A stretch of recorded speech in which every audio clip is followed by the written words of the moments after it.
नमस्कार साथियों, स्वागत है आप सभी का इस बेहतरीन क्लास में। भाई आज की क्लास में हम जो है ज्योमेट्री में सर्कल वृत्त को जो है भाई पूर्णतः समाप्त करने वाले हैं। इसके सारे कॉन्सेप्ट, जितने भी कॉन्सेप्ट महत्वपूर्ण है और जहां से प्रश्न बनते हैं, वो सारे कॉन्सेप्ट इस वीडियो में आज जो है कवर करने वाले हैं। ठीक है भाई, तो वीडियो को शुरू से लेकर अंत तक आराम आराम से देखना। जो चीजें नोट डाउन करने की हो उन्हें प्लीज आप नोट डाउन करिएगा और उन्हें रिवाइज करिएगा। ठीक है, सबसे पहले वृत्त स्टार्ट करते हैं। भाई वृत्त होता क्या है बेटा? वृत्त होता है कि केंद्र मतलब एक निश्चित बिंदु से निश्चित दूरी पर स्थित बिंदु का बिंदु पथ। भाई ये जो दूरी है ये अपने पास में निश्चित है, जिसे हम त्रिज्या बोलेंगे। ठीक है भाई, और इसी बिंदु का बिंदु पथ अगर हम घुमा दे तो ये बन जाएगा अपने पास में वृत्त। तो वृत्त से रिलेटेड, वृत्त से संबंधित कुछ जो है शब्दावली अपन समझते हैं। सबसे पहले समझेंगे भाई त्रिज्या। त्रिज्या क्या होती है? त्रिज्या होती है भाई केंद्र से परिधि पर स्थित, ये जो है ना अपने पास में ये बाउंड्री, सर्कल की जो बाउंड्री है, जो परिधि है, ये परिधि कहलाती है भाई। जो ये बाउंड्री है ये क्या कहलाती है? परिधि। इस पर स्थित अनेकों अनंत बिंदु स्थित होंगे। इस पर स्थित किसी भी बिंदु से अगर अपन केंद्र को मिला दे तो ये जो रेखा बनेगी, बनाने वाली रेखा, ये कहलाएगी भाई त्रिज्या। ठीक है, आपको ये ध्यान रखना है। और यदि देखिए जीवा समझते हैं, यदि वृत्त पर स्थित किन्हीं दो पॉइंटों को, वृत्त पर स्थित किन्हीं दो पॉइंटों को हम मिला दे, जैसे कि ये पॉइंट और ये पॉइंट, पॉइंट ए और पॉइंट बी अगर मिला दिया जाए तो ये जो ए बी बनी, ये बनी भाई व्यास। क्या बनेगी? व्यास। इसी तरह से अगर ये जो व्यास नहीं, जीवा, ये जो ए बी बनी, ये बनेगी अपने पास में जीवा। अगर ये जो जीवा है भाई, ये अगर जीवा केंद्र से होकर निकल जाए, भाई केंद्र से होकर निकल जाए, भाई पॉइंट ये है, ये पॉइंट बी है, अगर केंद्र से होकर निकल जाए तो भाई ये कहलाती है व्यास। ठीक है, आपको एक चीज नोट डाउन करनी है, याद रखनी है कि वृत्त में सबसे बड़ी जो जीवा होती है, वृत्त में जो सबसे बड़ी जीवा होती है भाई, वो होती है व्यास। ठीक है, आगे समझिए। परिधि आपको समझनी है। परिधि क्या होती है भाई? वृत्त की परिधि, ये वृत्त की जो बाउंड्री है वो होती है वृत्त की परिधि। ठीक है, अगर मैं चाप की बात करूं तो चाप क्या होता है भाई? जो परिधि है, परिधि का ही कोई भाग छोटा, अगर परिधि का मैं इतना सा भाग काट लेता हूं, यहां से लेकर यहां तक ए बी, ये भाग अगर काट लिया तो ये जो चाप कहलाएगा, ये कहलाएगा भाई चाप ए बी। इसको दिखाते कैसे हैं? इसको इस तरह से लिखते हैं भाई, बात को ध्यान से समझना। इसको इस तरह से लिखते हैं, चाप ए बी, इसके ऊपर इस तरह से लगा के। ठीक है, और यहाँ पे आप अगर देखोगे ना भाई, तो एक तो बड़ा टुकड़ा बच गया, अगर मैं यहाँ से काट दूं तो एक तो ये छोटा, और एक ये जो वृत्त का बड़ा टुकड़ा बच गया, इसको दीर्घ चाप बोलते हैं और इसको छोटे वाले को लघु चाप बोलते हैं। ठीक है भाई, इसके बाद में स्पर्श रेखा।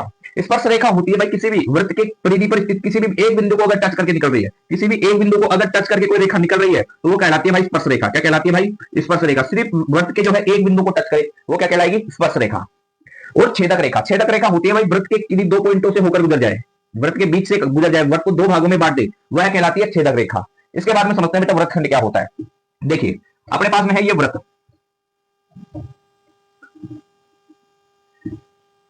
ये अपने पास में है भाई वृत्त। अगर वृत्तखंड की बात करें तो अगर आप देखोगे ना तो नाम से स्पष्ट हो रहा है कि वृत्तखंड मतलब वृत्त का टुकड़ा।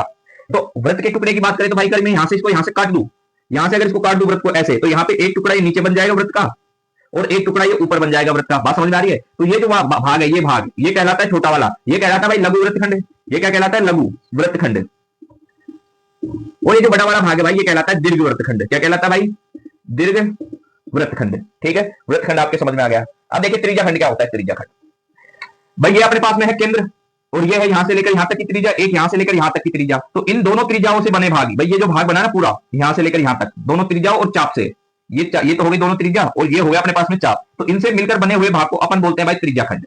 बात समझ में आ गई? तो आपको यहाँ पे ये जो बेसिक टर्मिनोलॉजी है, जो बेसिक शब्दावली है, वो आपकी समझ में आनी चाहिए। ठीक है भाई, अब इनसे रिलेटेड जो है फॉर्मूलों की बात करते हैं। देखिए ध्यान से समझना, इस क्लास में जो है अपन वृत्त से रिलेटेड हर चीज को कवर करने का प्रयास करेंगे। ध्यान से समझिए भाई, अगर मैं आपसे बोलूं कि भाई ये वृत्त है, तो वृत्त की दो चीजें आपको याद होनी चाहिए कि इसकी जो परिधि है, परिधि वो होती है भाई 2 पाई r, और इसका जो एरिया है, एरिया वो होता है पाई r स्क्वायर। और यहाँ पे केंद्र है भाई, अगर मैं केंद्र पे बात करूं कि ये जो वृत्त है, वृत्त की जो परिधि है पूरी, ये केंद्र पर कितने डिग्री का कोण बना रही है, तो आप बोलोगे 360 डिग्री, पूरा घूम गया ना ये, तो ये 360 डिग्री का कोण बना रही है। बात को ध्यान से समझना भाई। अब मैं बात करता हूं कि भाई सबसे पहले मैं त्रिज्या खंड का क्षेत्रफल चाहता हूं, मतलब ये पूरे भाग का क्षेत्रफल जो है वो पाई r स्क्वायर है, मतलब 360 डिग्री जो है वो पाई r स्क्वायर कोण अंतरित करती है। अगर कोण की बात की जाए तो यहां से मैं यदि थीटा कोण निकाल लेता हूं भाई, ये यहाँ पे जो कोण है ये थीटा डिग्री का कोण है, मुझे सिर्फ इस भाग का क्षेत्रफल चाहिए, या फिर थीटा की जगह कोई कोण लिख लीजिए आप भाई, मेरे को 30 डिग्री है, ये मुझे 30 डिग्री का जो क्षेत्रफल है भाई, इस वाले भाग का क्षेत्रफल चाहिए, जो भाग यहाँ पर केंद्र पर 30 डिग्री का कोण अंतरित कर रहा हो। तो मेरे को एक बात बताओ भाई, अगर 360 डिग्री पाई आर स्क्वायर कर रहा है तो 1 डिग्री कितना करेगा? आप बताओगे कि पाई आर स्क्वायर बटे 360, यही करेगा ना भाई। अगर 1 डिग्री की बात करी जाए तो मैं आपसे पूछता हूं कि 30 डिग्री कितना करेगा, तो आप बोलोगे कि सर दोनों तरफ 30 से गुणा कर दो, तो ये हो जाएगा पाई आर स्क्वायर बटे 360 गुणे 360 सॉरी 30। इसी तरह से तो करोगे भाई। अब मैं आपसे बोल रहा हूं कि यहाँ पे जो 30 डिग्री है ना, ये वेरिएबल में ले लेता हूँ थीटा, भाई कोण कितना भी हो सकता है, तो मैंने थीटा मान लिया, तो अगर थीटा ले लिया 30 की जगह कितना जाएगा भाई? थीटा। तो इसी तरह से ये जो त्रिज्या खंड का क्षेत्रफल है वो बन जाएगा अपने पास में पाई आर स्क्वायर थीटा बटे 360 डिग्री। ये किसका क्षेत्रफल बन जाएगा भाई? ये बन जाएगा त्रिज्या खंड का क्षेत्रफल। ठीक है, ये त्रिज्या खंड का क्षेत्रफल बन गया। अब आपको ध्यान से समझना भाई, इस पॉइंट को अगर इस पॉइंट को मैं मिला दूं ए बी, अब मेरी बात को ध्यान से समझना, ये केंद्र है अपने पास में ओ, तो यहाँ पे ये जो नीचे वाला भाग है, ये जो नीचे वाला भाग है ए बी के नीचे वाला भाग वृत्त का, ये कहलाता है भाई वृत्तखंड। क्या कहलाता है? वृत्तखंड। अब मैं चाहता हूं कि वृत्तखंड का क्षेत्रफल निकालूं, वृत्तखंड के क्षेत्रफल का फॉर्मूला निकालो। तो कैसे निकालोगे मेरे भाई, ध्यान से समझना। देखिए ये यहां से लेकर यहां तक ये त्रिज्या खंड है, त्रिज्या खंड का क्षेत्रफल कितना है भाई, पाई आर स्क्वायर थीटा बटे 360। अगर मैं इस त्रिज्या खंड के क्षेत्रफल में से इस त्रिभुज के क्षेत्रफल को हटा दूं, ये जो त्रिभुज है ना भाई ओ ए बी, इनके क्षेत्रफल को हटा दूं तो यही तो बचेगा। इसका क्षेत्रफल होगा अपने पास में 1/2 आर स्क्वायर। देखो ये भी आर है, ये भी आर है, आर स्क्वायर साइन थीटा।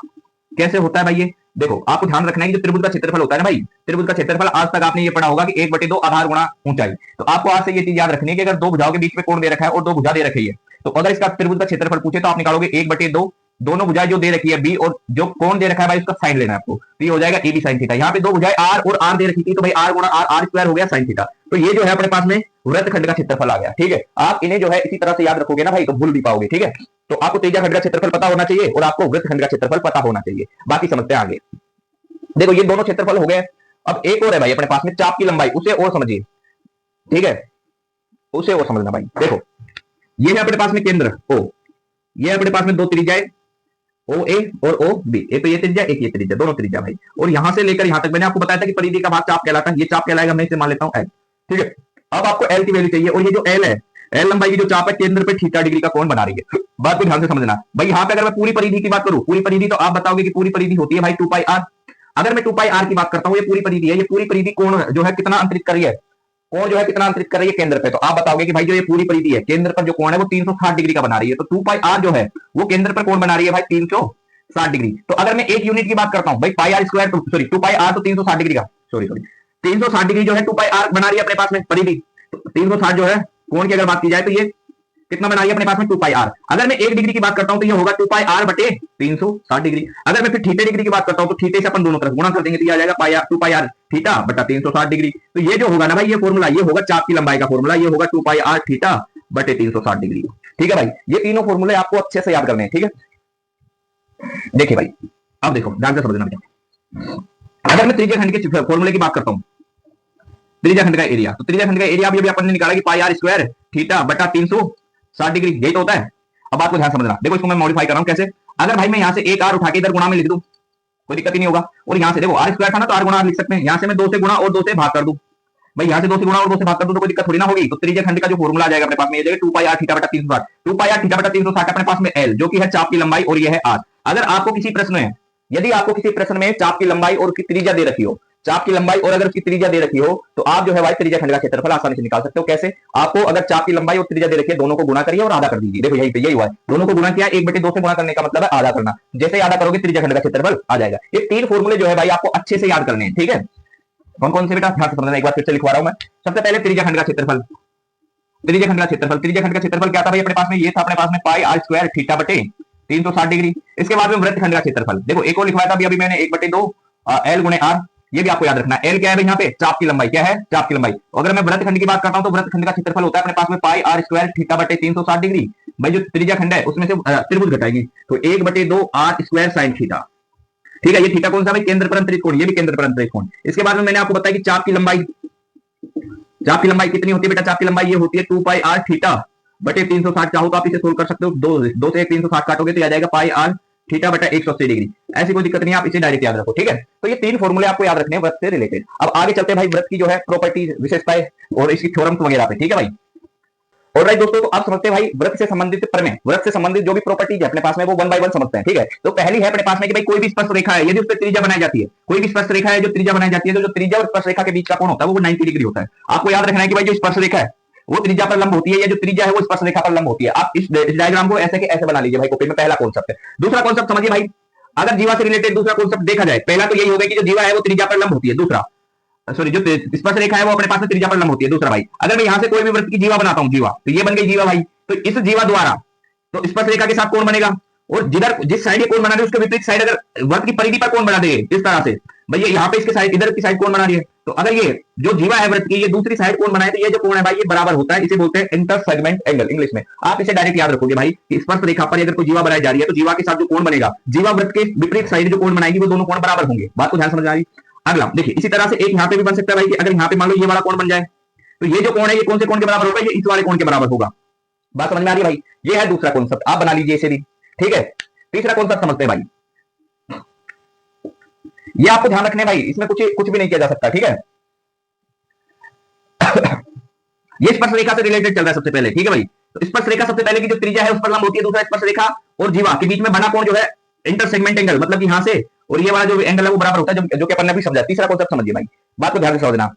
अगर मैं किसी बाह्य बिंदु से, यहां पे है कोई अपने पास में एक्सटीरियर पॉइंट, यहां से अगर मैं दो स्पर्श रेखा बनाता हूं, दो स्पर्श रेखा अगर बनाता हूं भाई, यहां से मैं दो स्पर्श रेखा बनाता हूं, तो ये है अपने पास में ए, ये है बी, और ये है अपने पास में एक्सटीरियर एंगल पी, मतलब कि बाह्य बिंदु पी। तो अगर बाह्य बिंदु से वृत्त पर दो स्पर्श रेखा खींची जाती है तो भाई ये दोनों स्पर्श रेखा आपस में बराबर होती है। क्या होता है भाई, ये जो दोनों स्पर्श रेखा ये आपस में बराबर होती है, बात को ध्यान से समझना। और यहाँ पर केंद्र पर कौन है, केंद्र, ये केंद्र होगा भाई ओ, बात को ध्यान से समझना भाई। यहाँ पे अगर मैं इसको मिला दूं तो आप सभी को पता होना चाहिए कि भाई ये 90 डिग्री होगा, क्योंकि अभी अपन ने पढ़ा कि स्पर्श रेखा पर त्रिज्या जो होती है वो लंब होती है। ठीक इसी तरह से ये अपने पास में त्रिज्या है और ये स्पर्श रेखा है, तो ये भी अपने पास में कितना डिग्री का कोण होगा भाई, 90 डिग्री का। बात को ध्यान से समझना। अगर यहाँ पे कोण थीटा डिग्री का है, थीटा का, अब आप सभी को पता होना चाहिए कि एक चतुर्भुज में जो है अंतः कोणों का योग जो है भाई वो 360 डिग्री होता है। तो बताओ निभय और निभय 180, तो ये हो गया, तो बचा कितना 180 भाई, 360 में से 180 तो ये दोनों हो गए ना, अब बचा कितना भाई 180। तो इन दोनों कोणों का योग जो है, बाकी के जो दो कोण है इनका योग भी 180 डिग्री होगा। तो अगर ये थीटा है ना भाई, तो ये होगा 180 डिग्री माइनस का थीटा भाई। अगर ये थीटा है तो 180 में जो बचा वो ये होगा। बात समझ में आ रही है, आगे समझिए। अगर इधर देखिए भाई, अगर मैं इस पॉइंट को और इस पॉइंट को मिला देता हूं तो यहां पे भी एक कोण बनेगा भाई। ये कोण कितने के बराबर होगा जल्दी से बताओ। देखो एक चीज आपको याद रखनी है, अभी मैं आगे पढ़ेंगे तब आपको समझ में आएगी कि भाई अपने पास में ये है त्रिभुज, सॉरी ये है अपने पास में वृत्त और ये है केंद्र। ठीक है, तो अगर मान लो कोई चाप अपने पास में या कोई जीवा है, वो केंद्र पर अंतरित कोण कर रही है थीटा, और इसी जीवा द्वारा या इसी चाप द्वारा वृत्त के दूसरे भाग में कोण बनाया जा रहा है भाई। यहाँ पे अगर थीटा है तो ये जो वृत्त के अन्य भाग में, ऊपर वाले भाग में, विपरीत वाले भाग में जो है कोण बनाया जाएगा वो इस कोण का आधा होगा। समझ में आ रही है बात। देखो यहां समझो, ये अपने पास में पॉइंट ए, ये है अपने पास में पॉइंट बी, तो ये चाप अपने पास में ए बी होगा, ये चाप ए बी है। चाप ए बी द्वारा केंद्र पर अंतरित कोण 180 डिग्री माइनस थीटा, पे अभी निकाला आपने 180 डिग्री माइनस थीटा। तो इसी चाप द्वारा यहाँ पे भी तो कोण बनाया जा रहा है भाई ये। अरे यहाँ पे देखो भाई, ये अपने पास में है चाप, इस चाप के द्वारा केंद्र पर कोण है 180 डिग्री माइनस थीटा। तो इसी चाप के द्वारा वृत्त के दूसरे भाग में कोण बनाया जा रहा है, तो इस कोण का आधा होगा ये जो भी कोण बना है इसका आधा होगा। तो अगर इसका आधा करेंगे तो ये होगा भाई 180 का आधा निभय और थीटे का आधा हो जाएगा 1/2। आगे समझिए, अगर मैं यहां से इस तरह से मिला दूं ये पॉइंट, बात को ध्यान समझना, ये वाला पॉइंट मिला दूं, अब मैं जानना चाहता हूं कि ये वाला कोण कितने डिग्री का होगा। बात को ध्यान से समझना भाई।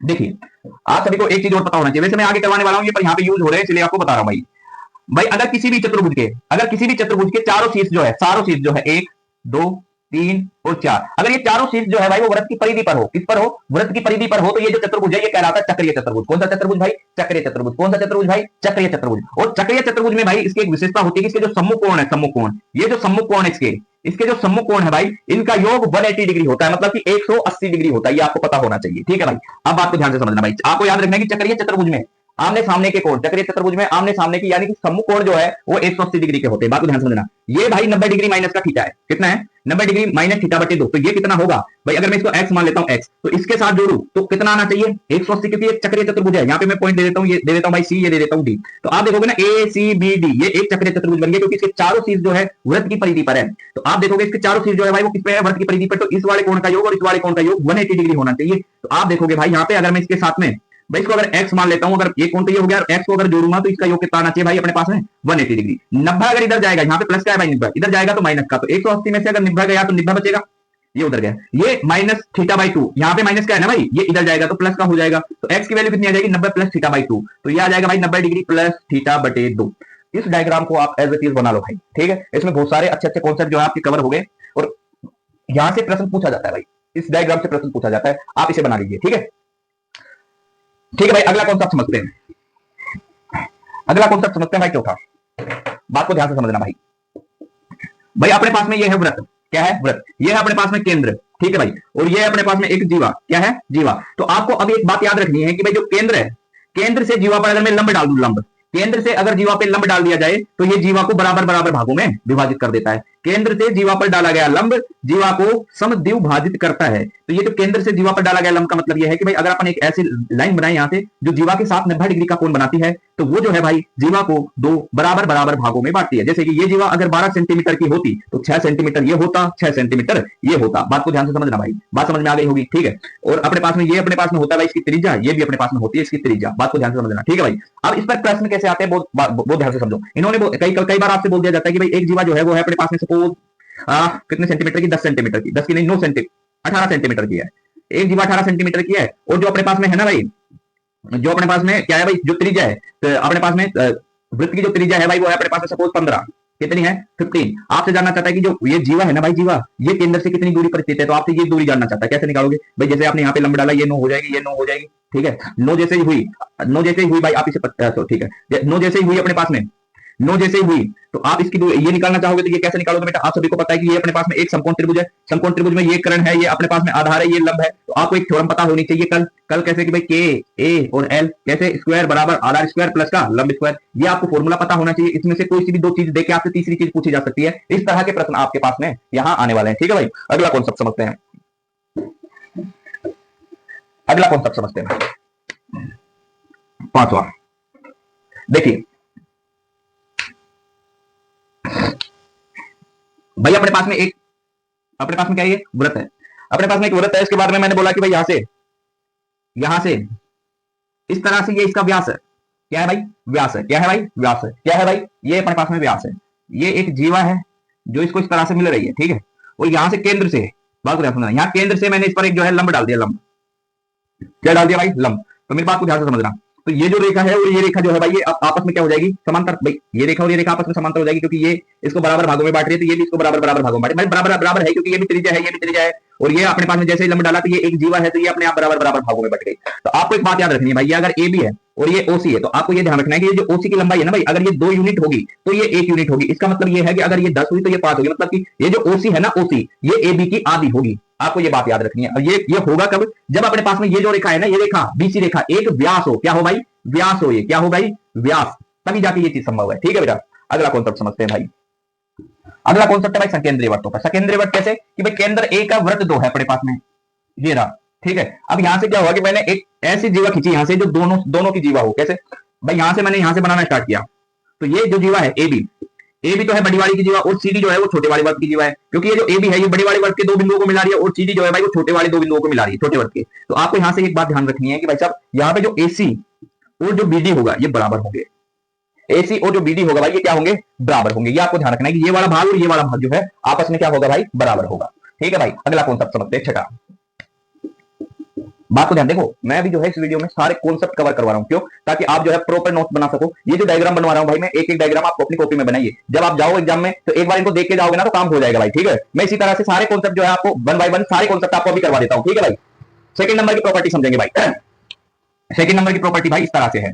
अगर बात को ध्यान से समझना भाई, यहाँ पे ये केंद्र, अगर अपने पास में एक जीवा यहाँ है ए बी, एक जीवा यहाँ पे है ए बी, और एक जीवा अपने पास में सपोज यहाँ पर है भाई सी और डी, और ये दोनों जीवा आपस में बराबर है, ये दोनों जीवा क्या है भाई, आपस में बराबर। तो इनके द्वारा केंद्र पर जो कोण बनेगा, इनके द्वारा जो केंद्र पर कोण बनेगा भाई, वो भी क्या होगा अपने पास में, इक्वल होगा, वो भी अपने पास में इक्वल होगा। तो आपको इससे एक बात याद रखनी है कि भाई बराबर जीवा और बराबर चाप, देखो आप चाप भी ले सकते हो कि जो ये ए बी है ये एक चाप हो गई, और ए बी ये वाली लाइन जो है ये जीवा हो गई। तो बराबर चाप या बराबर जीवा, इनके द्वारा केंद्र पर अंतरित कोण भी बराबर होगा।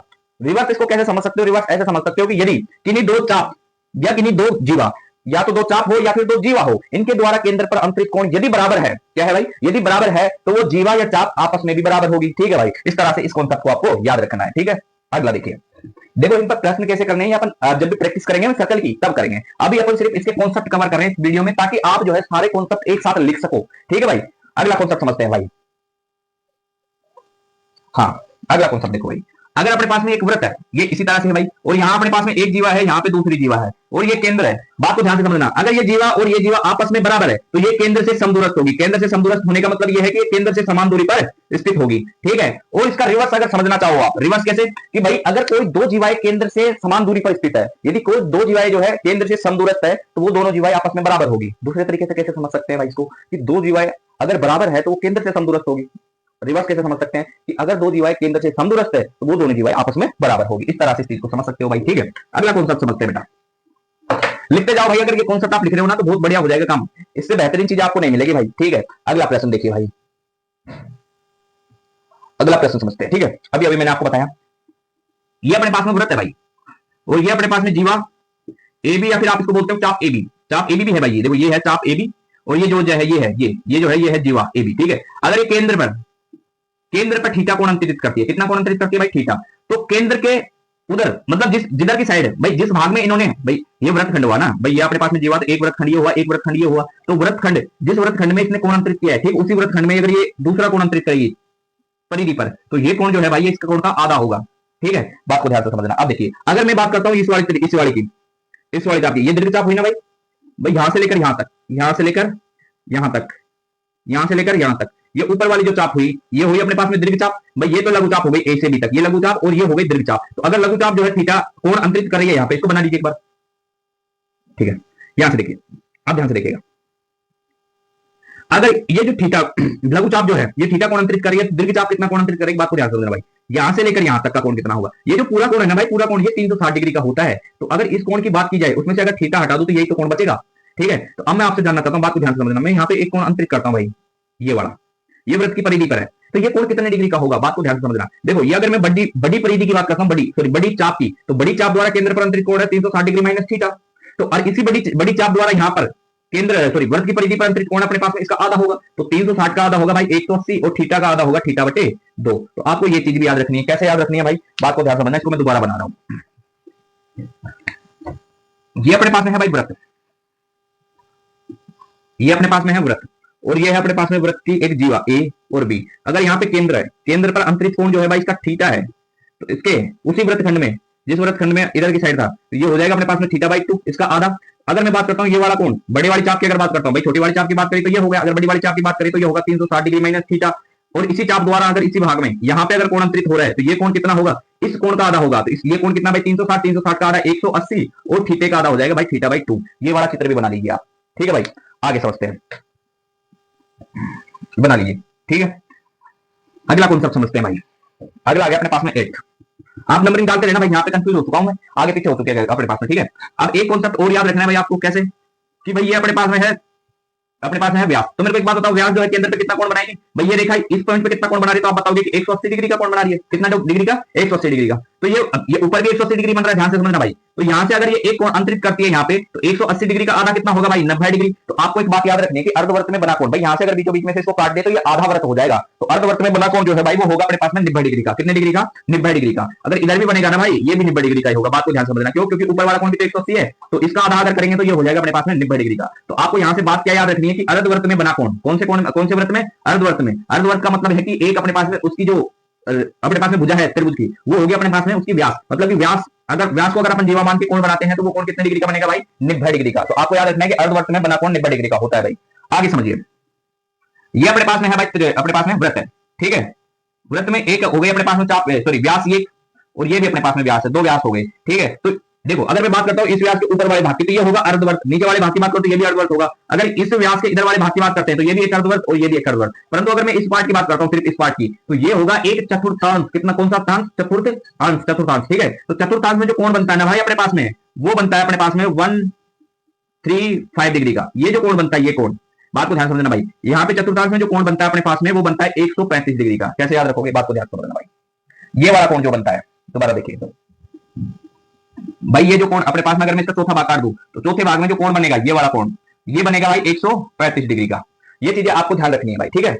अगला कॉन्सेप्ट समझते हैं भाई। अब लगभग लास्ट है, देखिए इतने ही कॉन्सेप्ट आपके एग्जाम में आते हैं, इतने ही पूछे जाते हैं, अननेसेसरी करने की जरूरत नहीं है। देखिए अगर मैं यहां से भाई एक रेखा बनाता हूं इस तरह से, अभी जरूरी नहीं है केंद्र से जाए केंद्र से ना जाए, ये हो गई ए बी, यहाँ पे ई पे काट रही है सी और डी। तो यहाँ पे जो है भाई, यहाँ पे 4 रेखाएं हो गई, ए E B C E D. तो आपसे जो है कई बार जो है भाई यहाँ पे इनमें से भाई इसकी वैल्यू दे देगा, इसकी वैल्यू दे देगा, इसकी वैल्यू दे देगा और इसकी पूछ लेगा, ठीक। इसी तरह से इसकी दे दी, इसकी दे दी, इसकी दे दी, इसकी पूछ ली, मतलब चारों में से कोई सी एक वैल्यू पूछी जा सकती है। या फिर भाई आपसे ये वैल्यू दे दी, ये वैल्यू दे दी, ये वैल्यू दे दी, और आपसे पूछ ली कि ए बी की लंबाई क्या होगी, तो तब भी आपको ये निकालनी पड़ेगी और इसके साथ में जोड़ोगे तब जाके ए बी आएगी। तो इसमें जो है अपने पास में फॉर्मूला है, वो आपको याद रखना है कि भाई जो ए ई है, इसको आपको गुणा करनी है ईबी से, मतलब उसी साइड से ईबी से, बराबर ये होगा इसकी गुणा इसकी गुणा, तो ये होगा भाई अपने पास में सीई गुणा ईडी। ये आपको याद रखना है, ठीक है भाई। धन्यवाद, ठीक है भाई। आप इस वीडियो को जो है आप लाइक करिएगा, सब्सक्राइब करिएगा चैनल को, कमेंट जरूर करिएगा भाई, ठीक है। धन्यवाद।